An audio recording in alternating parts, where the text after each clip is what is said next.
Welcome to That Backyard Property Podcast. I'm your host, Michael Killiner, and I'm a father, a husband, and a mortgage broker. Our goal is to inspire, educate, and empower people through property. Whether you're a first home buyer, whether you're looking to upgrade or downsize or invest in property, then we're here to help you. Each week, we'll have a special guest that's an expert in their field, and they'll guide us through all of your questions that you might have, plus a lot of other information. So let's do this. Welcome back to another episode of That Backyard Property Pod. I am really pumped for today's chat. Today we have Mr. Social Media himself, Corey Adamson. I'm so pumped to have you in. Thanks for coming. Of course. It's been a long time coming. I wanted to do it, but dealing with kids in school and start of the year, it's been tough, but happy to be here. I was going to go straight into talking about homes, but school holidays are hard. Yeah. They're really tough. Very. I think, and believe me, I love my kids more than anything, but you just run out of activities with the kids too. And I've got a 5-year-old and a 3-year-old, and it gets to 10 a.m. We've been to Hyde Park, we've been to the cafe, we've done painting. You're kind of sitting there going, what do we do from here? Yeah. So it is. It's you've got another 8 hours. Yeah, exactly right. And the thing with my kids, or at least my son, because he's the one in full-time school, he was craving going back to school as well. And that he wanted to see his mates, he wanted to scooter there. So I was felt like I was holding him hostage in our own house. He started first year of 5 days a week and seems to be going well. So it's nice. So he's gone into pre-primary? Yeah, pre-primary. Same as our daughter, our eldest, yeah. There you go. So, and then I've got my daughter, she's 3 years old, unfortunately a late birthday, so she's got a whole nother year of daycare, and she's the one that wants to be in school as well. He's just ready for it. Ready. Far more ready than my son was. Yeah. Maybe it's a girl-boy thing as well. I think so. She's more intelligent. The Friday's going to be really interesting. It's going to be I feel like our daughter's going to collapse in a heap after a full week of school. Like that, she's already starting to show signs. Well, that's it. I coach my son's T-ball team as well, and just same thing, showing signs this morning of just absolute burnout. Yeah. I'm sitting there thinking, how am I going to get through T-ball tonight? Because he's not the only one. They're all 5 years old. Yeah. And it's going to be me with 15 kids that have had a whole week of school. So I don't know. We'll see what happens. Yeah. See. So I usually start the discussion, the chat around homes, because obviously, given the success you've had in property and selling and whatnot, you've come across a lot of homes and properties. Yep. But what does home mean to you as an individual, whether it's your first home you bought, whether it's childhood memories in a home? What do you think of when home? I'm probably a bit indifferent about the whole thing. I not left home, I still had the home, but I left to go play baseball in America really young when I was 16. So, we grew up, my parents, they always bought in cul-de-sacs, which was beautiful. Yeah. We started in Balladura in a cul-de-sac there. Then my sisters, they got into horse riding, equestrian. So mum and dad bought 5 acres out in Bullsbrook. Yeah. Incredible house. We actually sold it for them. But, being a baseballer, I had a batting cage in there with a pitching machine. We had all the girls had their horse arena, all of that. So that, to me, even though the Balladura house was where I had my childhood, that's the one, the Bullsbrook one's the one that I remember, because everyone was always there. It was a big, entertaining house. Mum and dad had great parties. We always hosted events. Plus, all my mates would come up. We'd go on the motorbikes. We'd do, batting cages. We'd just do everything there. So that was... Sounds so good. It was brilliant. And, being there, I went to Guildford Grammar School, so it was pretty close to where we were. But in saying that, I left to go play baseball at 16, and in that process lived in all over America. So Arizona was where we had our spring training. We'd go there every year. California, Oregon, Indiana. So I didn't really have a home base. Exactly right. And I think that's why I've been more kind of fluid with where I could live. And my wife and I, when we came back from America, and I was on West Coast list, we rented a little place in Rivervale. From there, we bought in Scarborough. Yeah. We absolutely loved that Scarborough property. It was just tiny, 208 square metre block of land with a little 3x2. We We were in there till my daughter was born, so 2 kids in there, and then we went and bought in Mount Lawley. And now we've got a beautiful renovated character home, the full block with the pool and stuff. But even still, if it wasn't the ties to the schooling in there, I could go wherever. I could see myself going to Acreage or, going somewhere in Lesmurdy or somewhere in Nedlands or North Perth or wherever it is. Yeah. In fact, when we bought Mount Lawley, we made 9 offers between, where did we go, Waterman's Bay to Mount Lawley, and just happened to buy that property. Yeah. So I'm not one that's always been attached to an area. Yeah. I think home for me is very cliche, but it's where the heart is, it's where your family is, and it's what you do with the property. Yeah. And is there a part of you that is trying to recreate some of those amazing memories you had as a kid with your own kids? For sure, in a different, I just don't think with my work and business, I don't think I'm going to be able to get 5 acres. If I could get 5 acres in Mount Lawley, I would, but it cost me $30 million. Yeah. So I do. But I love I reflect on the cul-de-sac type of thing. Not that we're in a cul-de-sac, but it's that community type of vibe. So where we are in Mount Lawley, a lot of the street is full of kids who are the same age as my kids. Yeah. Like you go down, our house is 20 houses from the park, and every time you're down there, there's kids there. They're in this school unit. They're the kids that my son sees at his school. Yeah. We walk to one of the 400 cafes in Mount Lawley, and it's the kids there. And I like that idea of the kids, my kids, not needing to just be in the house to enjoy it, and really enjoying the suburb. Yeah, and the full community. Exactly. Yeah. Right. And I didn't realise until our eldest started in primary school last year, and then obviously full-time this year, how much of a community there is around school. Yeah. It's really special. The one that opened my eyes to it was we went trick-or-treating in our own suburb this year for Halloween. And, Halloween in Australia, it's not the biggest, but it's huge in Mount Lawley, which I didn't know. And we went with one of the other school mums who my wife became friends with, and she knew every single person that we were walking. And I was like, how do you know everyone? And then 1 year later of being in the school, we're doing that same type of thing. And it's just brilliant for the kids. They can do that. My son's now, he's 5, so he's not quite old enough. But when he is old enough to just go jump on the bike and go to his friend's house by, so it's that. What I think that area, it just feels safe for them, which is what I grew up with. I remember growing up, we'd have, anyone scattered around the Ballajura area, we'd get out on our bikes and mum and dad wouldn't see us for a whole day. Come back when the street lights turn on. And I love that. I crave that type of childhood for my kids. Sounds like quite easy parenting as well. Yeah. Off you go. Yeah, exactly right. Catch you later. See you in 7 hours. Yeah. Dinner will be on the table. Yeah, 100%. Yeah.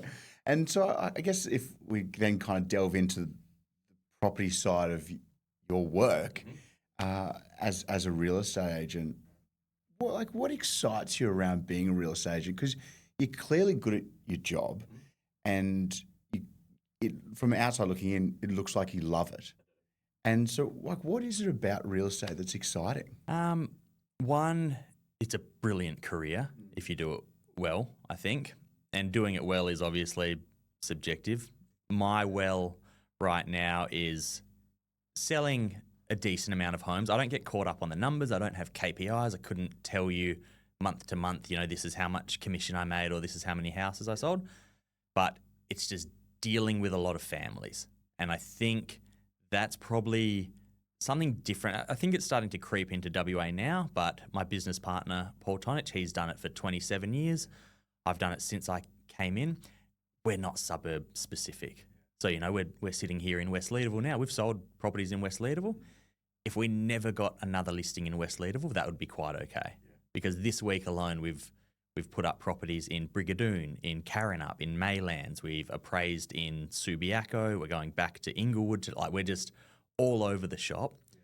And I think part of the driver of that, because we do that, we will miss out on some local properties, which is fine, but we're really easily referable. So if you had a sister who wanted to sell her, $6 million place in Dalkeith, we could do that. And in the same breath, if she has an investment property, which is an apartment in Mirrabooka, no worries, we can do that as well. And I like that side of things. I like the fact that we can go in and essentially support and help families in general rather than just trying to sell beautiful character homes. Did your perspective on that change having kids? Or were you always that way inclined? I've always been that way inclined, but it's definitely evolved. Yeah. So when I started in real estate, I was essentially a PA to Paul after I got delisted from West Coast Eagles.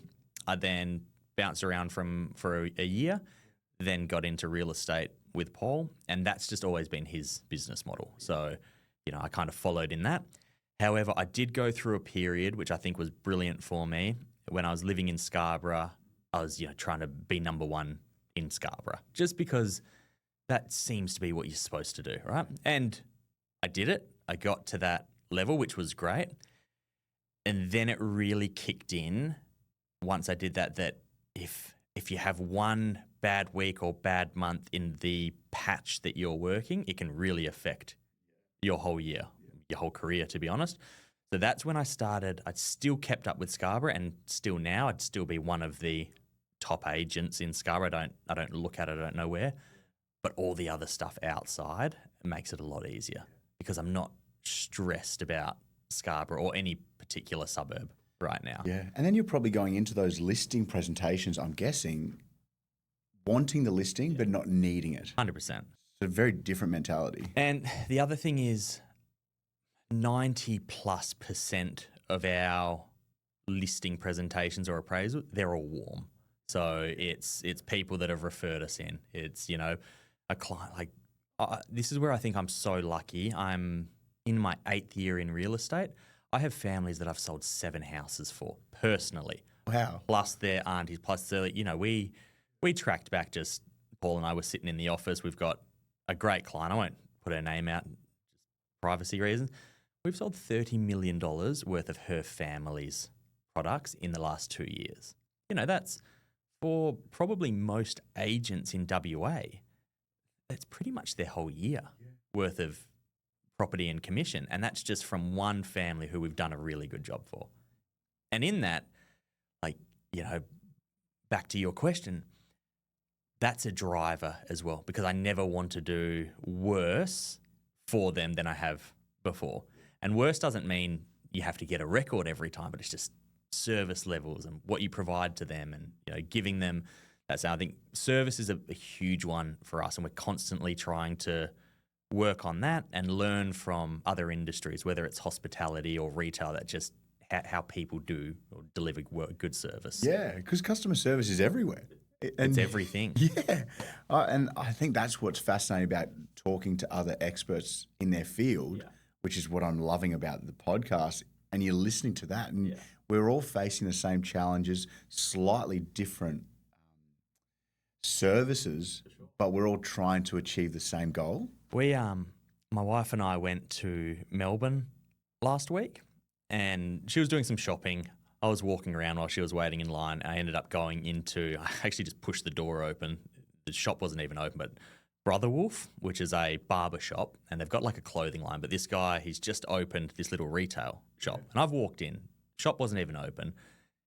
I just happened to go in there. I got chatting to the guy. He's the guy that started the barber shop. I saw a shirt that I liked. I didn't really want the shirt, but we had such a good conversation that I was like, done, I'll buy that shirt. He didn't even have his payment system set up. So we had to walk across to the barber shop, pay for that. Yeah. But the conversation that I had with him was so good that I just wanted to buy something from him. So then I chucked it up on Instagram and said, first buyer at this shop. Straight away he messaged back, thanked me for coming in, said it was great chatting, gave me a 20% off code to send to friends, and I actually screenshot it and put it into our office's WhatsApp group. This is the level of service that we need to provide to our clients, because how many shops would you ever go into where the owner of it's then sent you a code, said thank you? Never happens, right? I've never had that. But now that I've got that, I'll probably go and buy 6 more shirts that I don't really need using his 20% code just so, I can support him. And that's a guy that I met for 5 minutes. I might need to get the code from you. Flicking, yeah, exactly. I'll flick it over to you. And I guess then it kind of goes to the real core of it, and you're looking at how that person made you feel. Exactly. And I know we were talking about the podcast that Sarah Hackett did, where she was saying how people make, like how you make people feel is the end goal. For sure. And then you look back at your own stuff and you go, I felt good and they made me feel good. Empathy and energy is, I think, just the ticket to this whole thing, and probably other industries. I can't really talk about other industries because I'm not in them, but I can't imagine there's too many industries that wouldn't benefit from empathy and energy. And in fact, we've hired a new assistant yesterday. She's been doing real estate for about 6 months. Yeah. She's going to come in as our fourth team member, but she just had good energy when we met her. Yeah. I organised 2 interviews, one with myself and then one with Paul and I. She was there 15 minutes early both times. She was just happy to be there. We could probably get someone more experienced, but she's worked 12 years in retail, in high-end retail stuff in Claremont Quarter, and you can just tell that she knows how to treat people. She knows how to talk to them. Yeah. And then the other guy that we've just hired, Jack, he's just started with us. So we got him from the Shaw House in Gibney's, the Kalis restaurants. Yeah. He's same thing, been doing hospitality for, I'm not sure how long, I assume 10 years or so. And we're working him into becoming, one of our agents, teammate. He will essentially work alongside myself, Paul, and new person. I won't put her name out right now. Yeah, that's something that we look for. I was never a real estate agent before getting into real estate. Paul as well. Paul was a police officer, a detective, and then becoming a real estate agent. And I just think there's so many avenues for this industry to really utilise people's skills in completely other industries. And I guess, do you see yourself, you wind back the clock to 2017, do you see yourself in those 2 people? 100%. Yeah. I came in, I was a professional athlete. I could barely read or write. And to then mould myself and learn, sculpt myself into what I think is a successful, sustainable agent right now. And it's taken a long time for me to want to coach other people as well, because as you know, in these jobs, you have to work on yourself first. You've got to work on your bit before you can even think about coaching other people. But now I'm in that kind of role and position where I want that. And funny enough, both of these people who we've hired, one reached out to Paul just because Paul goes to that restaurant. He lives in Cottesloe, knew that. Yeah. The one that we hired yesterday, she contacted me after I put out a TikTok saying that I'm thinking of expanding my team. Yeah. And funny enough, since that, so that was about 7 months ago, we actually hired a lady who's since resigned or will be resigned just due to geographical move. Brilliant at her job. And I was sitting there going, how are we ever going to, replace her? She's been great. And then this lady's contacted us and followed up as well. She sent me TikTok, she sent me an email, she sent me a message, she called me multiple, and I was like, well, she's hounding me just to chat. Yeah. She's going to be good. Yeah. It's a bit of that cause and effect, right? You're putting something out into the world, and if you don't put it out, nothing's going to happen from it. 100%. And so in terms of the that sort of early stage for you, because the market in Perth was very different, and so some people who have only bought properties in the last couple of years here would not have, it's a completely different landscape. What did you learn about yourself? Because you've obviously, being delisted, as you said, 1 or 2 years in the kind of wilderness, and then going into real estate, you must have learned a fair bit about yourself in that period. A lot. And I think that's something you just can't stop learning. And I think that's a trap. So, I mean, you see it with my socials, and it's funny enough, usually I'll post after I've gone to the gym at night. Just, it helps me keep accountable. But when I do that, I'll also post the podcast that I listen to at the gym. And that organically has become somewhat of a hit. So you listen to the Sarah Hackett one after I posted that one, and you're one of many people. And then people are giving me their thoughts on the podcast that. Oh, really? Yeah. So you got me onto Chew the Fat. Yeah. I love Frank's Chew the Fat. I think it's probably the best podcast out there. I agree. And his level of interest, questioning, it's fantastic. Yeah. And so without seeing that, I would never have even heard of it. And so I'm not a big book reader, right or wrong. It's just not how I like to do it. I don't find sitting still for a long time is just not something that but podcasts and audiobooks is something that I can do when I run and when I go to the gym. And I crave that education from whatever. And some of them are horrible. I listened to one last night. I just didn't gel with it. But driving in, you still can pick something up, even from things that you don't agree with. You know, you pick something up from there. But I've got, on my Spotify, it's just probably 10 to 15 podcast creators, and I'll just cycle through all of them. And if I like one, I'll put it up on Instagram. And the amount of people, and the thing that surprised me was it's not just real estate agents. So people from all in, like with Frank's stuff, Chew the Fat, he covers founders, he covers real estate, he covers business, whatever. And I find that you can really learn a lot, really, from anyone. But going back to your question, starting in 2017 when I started, and I'll delve in a little bit more, my very first listing I ever got, I picked it up from a home open I did for Paul. It was a little 4x2 in Atwell. I'd never even heard of Atwell at the time. I was north of the river my whole life. Yeah. I listed that property. It was an investment property. One of the hardest deals I've ever done. It took me legitimately 11 months to sell that place. So it was my first listing. It wasn't my first sale.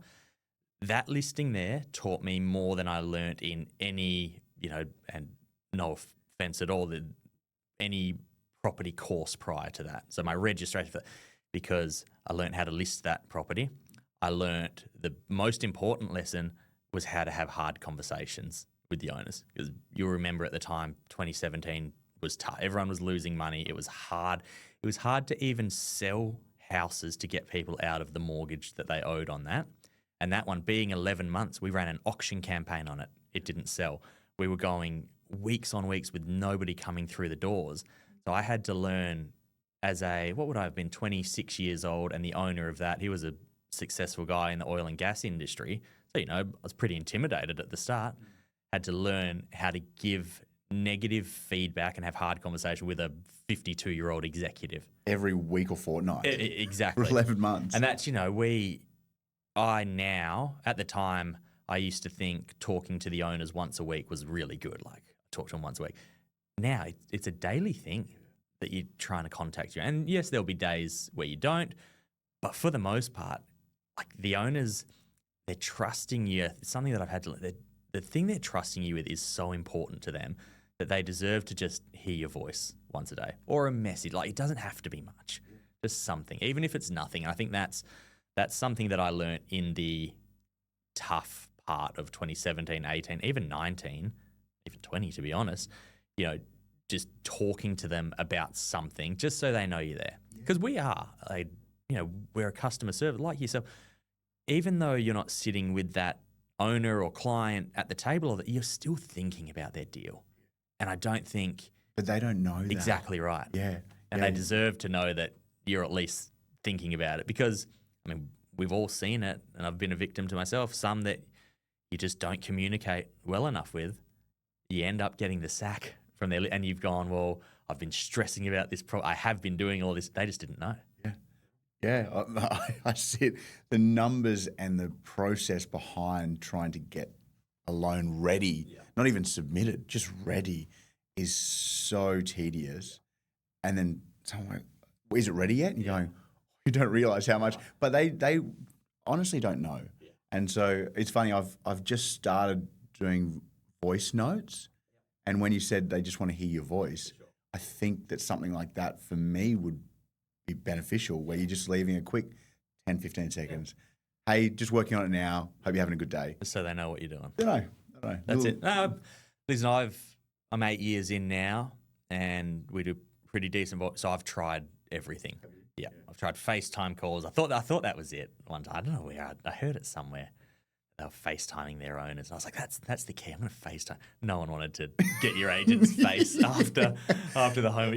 Most of the time when you're calling, they're not ready. They don't. No, they've just taken the kids to the park. Right. They're not really. No one wanted to get my face. But I thought, I was like, that's the key to it. Yeah. I guess that's part of it. Part of the creativity behind real estate or any industry is trying to keep it fresh, trying to keep learning, change it up. Because you don't know. Maybe FaceTime was going to be the thing that changed everything. Yeah, but at least you tried it. Do you know what was? TikTok was. you know? And I started that 5 years ago. And I remember the ridicule I got when I was posting, to be honest, pretty crappy stuff at the start, but still, no one else was. So I heard that on a Gary V podcast about TikTok. And I was like, fine, I'll just start doing it. First one was a running TikTok. It went crazy. Got like 400,000 views.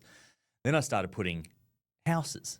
People started liking that. Then people started asking questions. So you'll see a lot of my content is just me answering questions for the public, never asking for anything. And now there wouldn't be a week that goes past where I don't get a call from someone that says, I watch you on TikTok, can you come give me a price on my house? Or can you come tell me what to do from your house? But nothing that you do on social media that I see anyway is selling. It's purely educational and just being out there. Exactly right. Which is really uncomfortable as well, because as soon as you put yourself out there in a public space, you get ridicule. You can. I remember at the start, and it probably still happens now, I just don't care or look at it. At the start when I was doing it, you'd put up a video, straight away you'd see the little share number and it'd have 2 shares, and you know that's other real estate agents going, look at what this idiot's doing, you know. And then it gets to a point where the public or the audience starts asking questions, and then you notice it's the same people asking questions, and I feel like that's like, it's all organic. I don't spend any money on it. I get a lot of interaction from it every week. I'm getting nearly 1 million views across TikTok, because that's the other thing that I guess people don't realize, or maybe they do realize, it's just not spoken about. Like, your old videos don't disappear on TikTok, which I think is a very powerful thing. So, and you'll see it, you'll put up a post that you think is going to go really well, might sit there for a bit, and then 2 months later it spikes and you're getting these comments on something that you posted 3 months ago. I just think it's a brilliant app. And then from there, you know, Instagram for me was a bit of a dead platform. I just put up just listed, just solds, which I just don't think anyone cares about. So then I was like, well, I'm already making the content. I'll put it onto Instagram. Straight away, the account's grown by about 3,000 followers. And not that, like, the followers, it's great. It's cool to look at the number. It doesn't really matter, but it's the engagement that you're getting from it. The posts where it was a just listed, just so you get 2 likes, and to be fair, my mum and dad like everything I put up, so it's nothing there.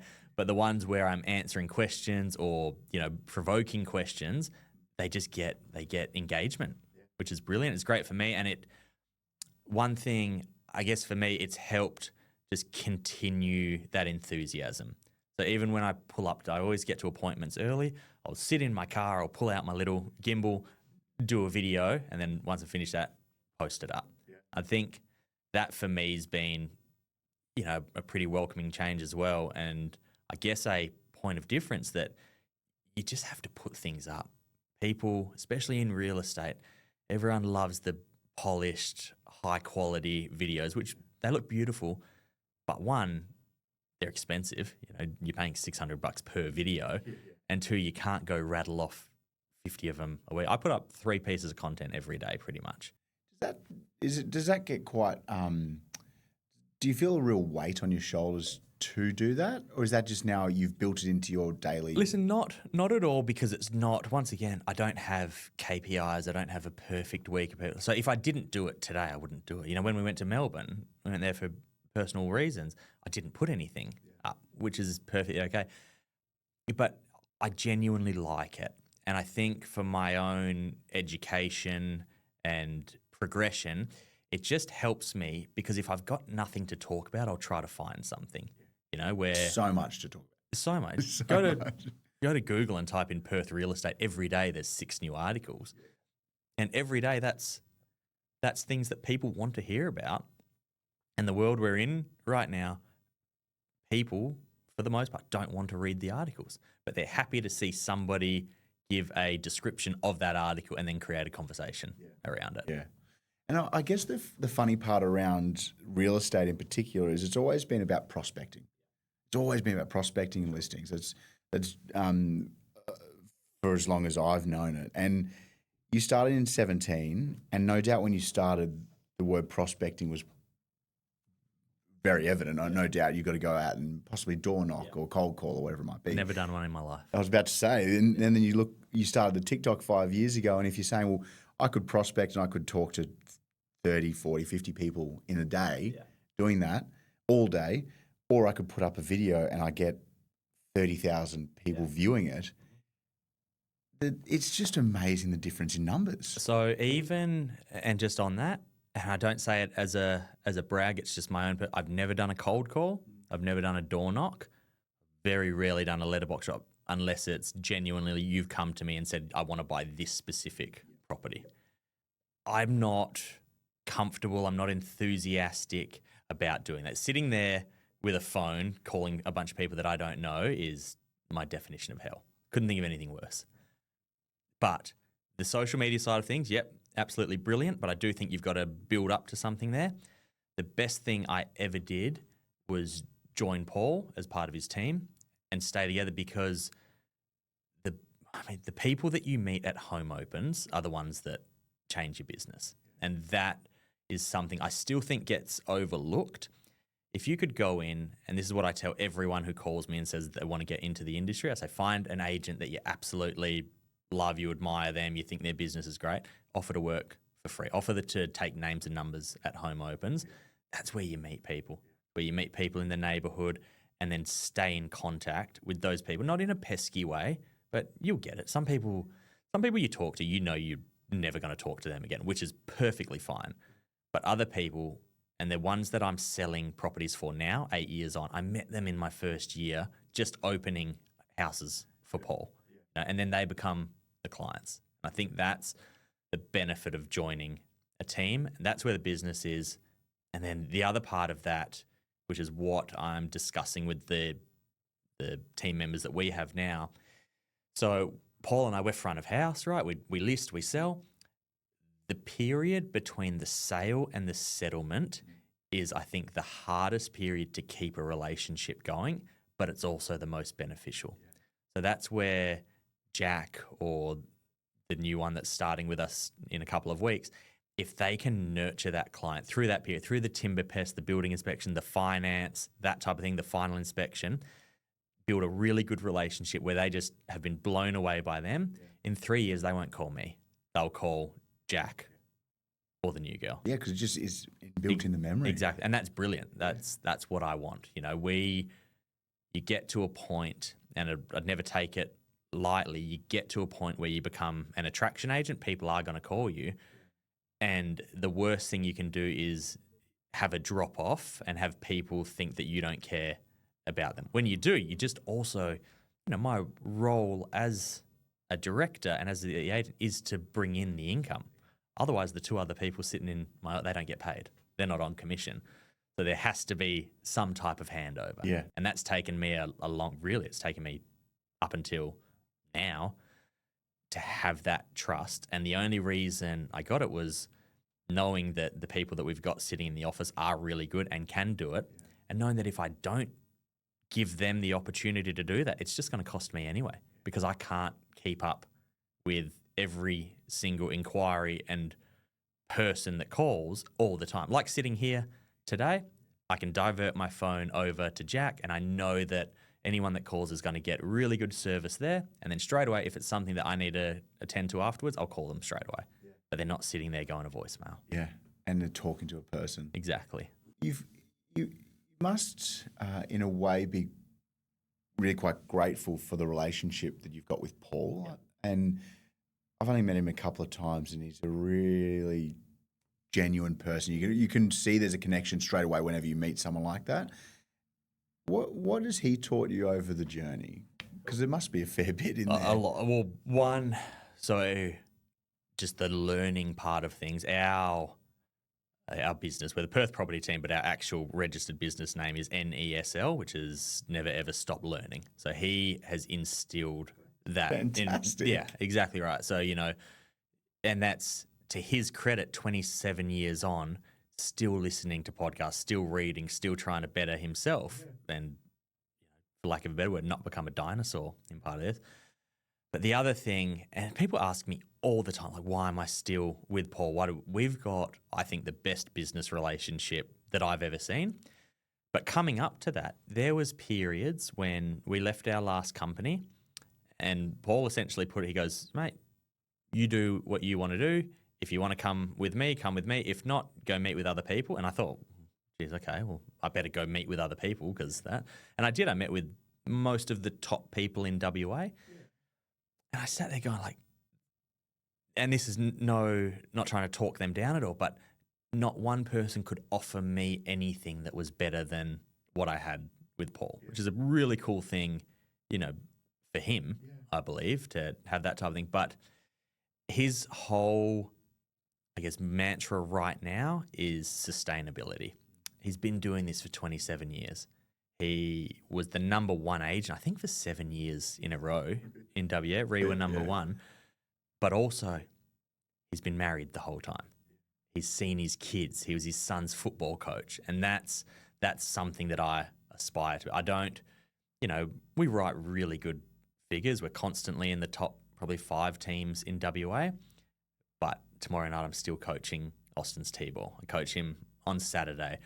My wife and I, we still talk to each other. I would hate nothing more than to go make double the amount of money. You pay for 2 houses anyway because you're split up. You don't get to see your kids. And that's something that Paul has really helped me with. And I think this industry, along with any high-performing industry or any industry where you own your own business, like it's really hard to have that sustainability. Lines can get blurred. And a lot of the times, and I'm not immune to it, your partner is the one that ends up suffering from it. But being able to do it, and that's why we hire people. We're a team of 4. Like those 2 wages, they're significant. It's money I would love to have in my bank account. Yeah, but it's time. Exactly right. But without that, I couldn't do the things that I want to do as well.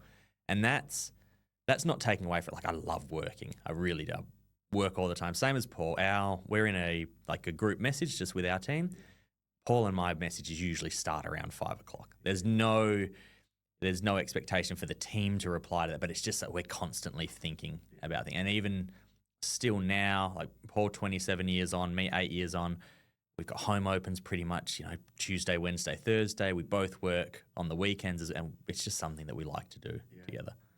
Long story short, he's been a great mentor for me at the start in real estate and then going through just in life and goals and that type of thing. It's interesting and it's admirational. But like you come to our office, there's no trophies on the walls. There's nothing like that. Your office has a really nice feel. It's cool. It's almost like you're going into this authentic barber. Exactly. Like you kind of, and there's just this real, Everyone's comfortable when we're in there. And to be 100%, if we spend, like that's why we don't have desks and cubicles and family photos, because if we're in there too long, we're doing something wrong. Like we need to be out and about. Paul and I, we did 4 appraisals, 2 home opens and 2 private appointments yesterday. Like we might drop into the office for half an hour. And if we do, we want it to be nice. I actually use my office more, like I'll take the kids in early. They can hang around, do what they want. I'll get my work done. Or once the kids are in bed at night, if I want to, I'll go pop in the office at 9 o'clock at night and do it that way. And that's how we've built it. That's how I think it's nice. As I said, I don't want to be stuck in a cubicle where I can look at a photo of the kids. I'd rather go hang out with them and then be really intentional when I am doing office hours. I guess changing the direction of the chat, most people would love to just talk about property because everyone's an expert, as you've no doubt seen over the last 8 years. Everyone knows more than we do. What are you seeing in the market at the moment? And if we're having this chat at the end of the year, what do you think we'll be saying has happened this year? I'm seeing a lot of stress in the market right now. Not mortgage stress from people trying to set up their future, whether it's for them or for the kids. And to be 100% honest, we love getting records. We love getting big prices. The more we do it, the more you kind of have that existential crisis feeling where you're going, well, that's not really a good thing for everyone. Like it's brilliant for our owners who pay us. But once you actually get in the car and drive, and this is coming from me with a 5-year-old and a 3-year-old, we go sell. We'll put it this way. We sold my old house in Scarborough. I bought that for $645,000. We sold it for $800,000. 13 months later, I sold it for $1,080,000. That's still a starter home for Scarborough, but now it's $1,080,000 more right now. I jump in the car going, what on earth are the kids going to buy? And that is something that a lot of our clients are saying, a lot of our inquiries, they're now trying to secure a property for their kids, whether it's straight up to just give it to them, whether it's a duplex block that they're going to cut up later, just land, or just a, little, which once was very undesirable unit in West Perth or on Cambridge Street in Wembley, the ones that nobody ever wanted. People are just grabbing those now, putting tenants in and just going, well, if worse comes to worse, that's going to be my kid's home, which is brilliant. And I'm striving to get into the position where I can do that for people, but that seems to be what we're seeing a lot of now. Yeah, there's that keeping up with the Joneses, but also I find it quite fascinating being on the other side of it with the numbers and seeing behind the curtains to everyone's lives. And what this person comes to us and says, oh, my friends have bought this and they've done it all themselves. And you go, oh, actually, I know that there was a gift of this or there was help here or whatever it might be. Constantly, more than you would believe. And we're seeing early inheritance. I'm sure you go over that as well, where mum and dad will go on the title. They've given the kids $800,000, and credit to them. I will never take anything away from that. And I'm more than happy those kids can go say that they've done it by themselves. I couldn't care less. But it is a hard one. And I actually put a video out about it where I said, you're not doing as bad as what you think, because there's a lot of help. We sold a property to a young couple, beautiful young couple. Their granddad sold his company. I won't give too much away because it'll be easy to find it. Sold his company for $180 million. He lives along the water somewhere. 5 grandkids. They all got a budget up to $1.8 million as long as they were within 3 kilometres of granddad. And he went out on that weekend and spent $20-odd million on properties for these. And that, once again, the kids up until that point, they've probably saved their hearts out. They've done that, and then granddad's come and done that, which is brilliant for them. Yeah. But it's not the norm. And we were talking, off air, first home buyers now. I think the average first home buyer in WA is 36 years old, which even to myself, I bought a house young because I got a contract through baseball young. It's hard to not go, first home buyer, 21 to 25 years old. But that's just, it's not the case right now. So it's just, I don't know, the landscape's definitely shifting. Who knows? Who knows what's going to happen? There's companies now, which I've been quite interested in, who are essentially doing like unit trusts for housing, where you can invest in a portion of residential property, which I think is an interesting game. I don't know if it's going to be beneficial or detrimental to the economy, but it's interesting to see what pops out now. Yeah, absolutely. I guess that whole comparison is a thief of joy conundrum. 100%. You're looking and going, they're 26 and they've got this, why don't I have that? And it's something, like I fall victim to it myself. Yeah. And it's one of the things, being in real estate too, I'm in a lot of nice houses, and it's hard to not look at that and go, oh, I want that. But if I stepped back, like genuinely, and I think a lot of people would be quite healthy to do so, if I stepped back, looked at the house that I'm in now, in the location we're in, like that would have been my dream home at some point. And it's hard, already we've been in that for 2 years. And I think the equity that people have made in the last 2 years, it's hard to look at that and go, oh, well, I can sell this for this. And, that price growing up would have got you the best house in WA, but it's not now. But still, your mindset is around, okay, well, if I put another story on here, if I renovate this, then I'll be happy and I'll do this. But a lot of people could really step back, and we see it when people go to market and they do all the little jobs they wish they did for the last 10 years, and the house looks beautiful, they've renovated, and then they go, why are we actually selling this? I honestly think it would be healthy for everybody to get their house ready for market once a year and then just go, okay, we actually do like this place. Maybe we shouldn't sell it. I love that. Yeah. It's so good. And people do what renovation should I do? Should I put the deck out the back, or should I renovate that bathroom? And I get a little bit of those questions, but it's obviously not where my specialty is. But you're kind of going, well, Why don't you do it now? 100%. And then when you sell it, it's already done. But you get to enjoy it. And that's what we say to people. We say, either let the next person do the renovation, whatever. Most renovations now aren't actually going to impact the sale price too much. You might get back what you put into it, but that's what we're saying. We're saying do that, or if you really want to do it, live in it for a little bit, and then sell later on. And a lot of people, it's something in my business which you probably don't expect. We actually go into a lot of houses and come out telling them not to sell, because once you really do the numbers on it, even us, because we bought in 2022, we're always looking because I'm in the industry. But what I could buy now for the same price I bought that house for is far less than what it is. So it's like, well, why would you actually do it right now? Yeah. Enjoy it, have a bit less stress. And, one thing, I guess, things run in parallel, but something that we are seeing is a lot of people who have bought 20 years ago that still have somewhat of a mortgage on their property. They're finally, and we went into one in Duncraig, beautiful place. They sat us down and said, we just don't want the mortgage anymore. We're going to sell this. We're going to get good money for this. We're going to buy something, a lot smaller in a different area or whatever it may be. Grab a caravan and go traveling for a bit. And I think that's pretty healthy as well. Yeah, just get rid of the debt. But that whole, but then I'll be happy. But then I'll be happy. But then I'll be happy is this constant chase of, I don't know. 100%. What is the end game there? What are your new neighbours going to be like? What's the new school going to be like? It's quite fascinating. 100% it is. It's with everything as well. I grew up with it, with sport. Wanted to make the All-Australian team, and then that was it. Wanted to sign professional, that was it. And I think it's I don't know, strange.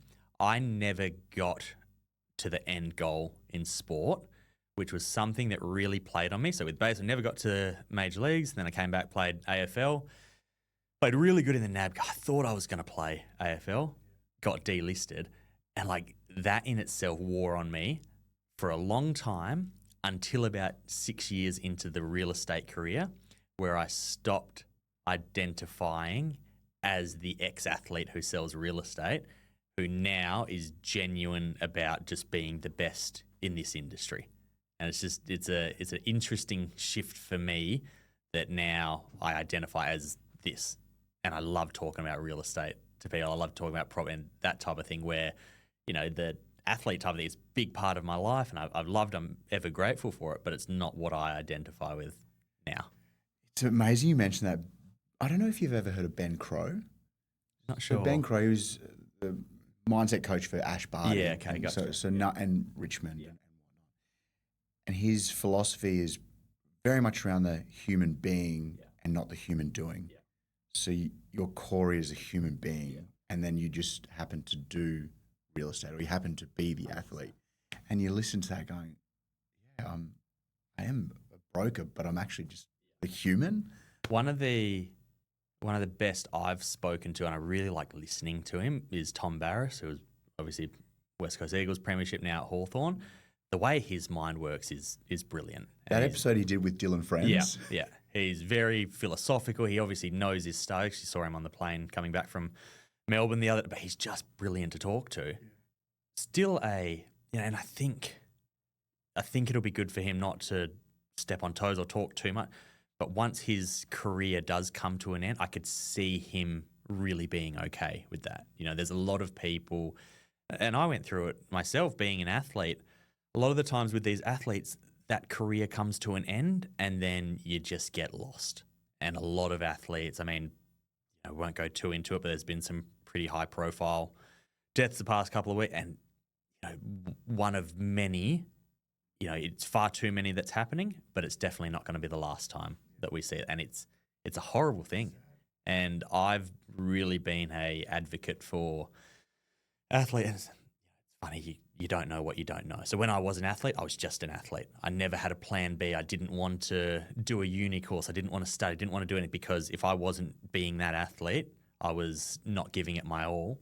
Whereas now, seeing it from an outside perspective, you need it and you should be doing it, but it's just so hard. It's an industry that it's really going to be tough to change that. And, I don't know, it's a tough one. And I really I hate being the guy that's on here saying I feel for athletes, because it's a lot of people's dream jobs, which it is. Yeah. But what happens when it's not the job anymore? Yeah. That's the part that's scary and shocking. And I see it with my friends. I see it with teammates. It's not a nice place to be. So if we kind of go down that toward like finishing off here, and I've loved where this has gone. It's amazing. Where I guess the kind of where I kind of finish everything with is about being proud of ourselves. I would love to hear from you around what you're most proud of, whether that be Corey the baseball, Corey the athlete, or Corey the real estate, or Corey the dad, or Corey the husband. What are you most proud of? First and foremost would be the dad. I think it's something that I'm really conscious of, and by no means am I perfect, but I reflect on, growing up. So my dad, he in corporate jobs, GM of some big companies, directors of companies, that type of thing. I don't remember any of the times he was at work. I remember him being my footy coach. I remember him being my baseball coach, that type of thing. That's something, like, I want to give that to my kids. At the end of the day, and I heard it, I don't know where I heard it, they were saying your kids aren't ever going to remember how hard you worked in the office. They're going to remember the time that they spent with you. And that's what I'm proud of. I'm proud of kind of progressing towards that. And once again, it's all learning and being candid with Paul, my business partner. He's got, what are his kids, 20 and 22. So I can already see what's happening in the future and seeing how he's trying to navigate that. So I think it's something that I'll really want to work on, that type of thing. The other part is the business side of things. Like, I'm immensely proud of what I've accomplished from here, because it could have gone either way. Genuinely, it's a 50-50 coin flip of how things go. I think I would have been successful in any kind of industry, but to get something where I just love it, it's something that I don't take for granted. Yeah. And I really think at any point, like with baseball, I stopped loving it. So I actually retired asked for my release from baseball. I just stopped loving it. I was getting stressed. Horrible story. I'd end up taking a shot of vodka before running out onto the field every game because I was so nervous about it. And I read that it worked for the Red Sox. Probably stupid to do it, but I think, like, with this industry or I think if I stop enjoying it, if I stop that passion, it's probably time to move on. Well, you can see it in Paul that maybe it just doesn't stop. Exactly right. And you just continue loving it. And just on that, when I started with Paul, so 8 years ago, I remember he was saying that he's going to start wrapping it up. Like, that was it. Going back to being proud, I have, without sounding cocky or anything, and he'll say it himself, I've injected a new energy into Paul, just with the way that I do things. And now our business, we're doing more business than we ever have. We're doing it easier than we ever have. And we enjoy being around each other. I think that's pretty special as well. I mean, you'd see it dealing with agents as well. How many agents do you see? They're at this company this week, then they're at this company, then they've broken up with their business partner, and it's a tough industry because one, it's a lot of emotions. You take on a lot of feelings for other people, and once you get to this level, the money can be really good, and money makes people act interesting. So Paul and I just, probably too much information, but we don't take the commissions. They all go into the business. Our accountant just gives us a salary, modest compared to what it probably should be, but we're really, really good with that. I think it just kind of shows that that's why we're doing it. So a month comes through where, like last month, I had a look on the Rewith, I think we sold 13 properties for about 14 million. That could be a big commission coming in. But if I got that big chunk of commission today, probably take the month off. But if we're just drip feeding it, then at the end of the year we get a dividend, which is great. But it also means that if February comes along and we don't sell anything, we're not then putting our owners at risk of us selling their property for the wrong reason. And I think that's a big thing. And I see it with a lot of people. They get themselves, commission industry. It's a hard one to budget. And if you're kicking the can down the road and, trying to chase your bills, you're not putting your owner in the best situation. So yeah, I guess that'd be it. Being a dad and the business that I'm in now and the business that we're building right now. I'm proud of it and it really excites me. I can't wait to see where it Me goes. too. I can't wait because it's a long runway, and I just can't wait to see the different iterations of what it might bring. And that's me too. I think as of right now, this is how it is. I'm passionate about doing it this way. It could be very different in 3 months, and it could be completely different in 10 years. You'll still have the same energy with it, though. That's the goal. And that's infectious. If not, I'll be on an island somewhere hanging out by myself. Yeah. Thank you so much. I've really appreciated it. I know that people will love it. And thanks for your time. Fun chat. Appreciate it. Thank you so much for listening and being a part of our community at That Backyard Property Podcast. We would love it if you could like, comment, or even share with a family member or a friend that might get something useful from today's episode. We can't wait to see you again next Tuesday.